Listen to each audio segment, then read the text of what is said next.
decided I wanted to try something new and I wanted to save some cash. And I'm one of those people that when it's sitting around or accessible, I'll probably grab it and spend it and go. So having this box gives me the ability to save for a rainy day. So here's what it says. How does it work?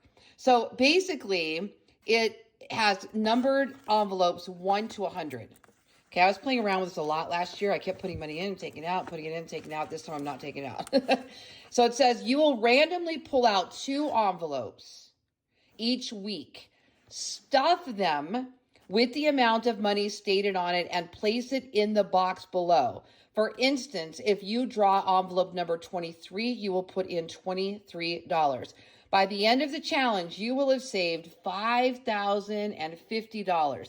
Now, I just started off the new year, and I said this time I'm going to black out each of the squares as I put money in, and I went ahead and put in $100 today. I just started with the highest envelope, just to start with. So you could do, if you were to put money in here every day, like 1 envelope every day, then you would have this filled obviously much quicker. If you do only 1 a week, then it's going to be slower. If you do the 2 a week, as they suggested, then this is 1 year to save $5,050. But I just love these little envelopes, and each one of them just, when I fill it, I don't know, it just makes me feel so good, like I've accomplished something special. Obviously, lock that up, put it in your safe, but that is a really cool way to save money, I think.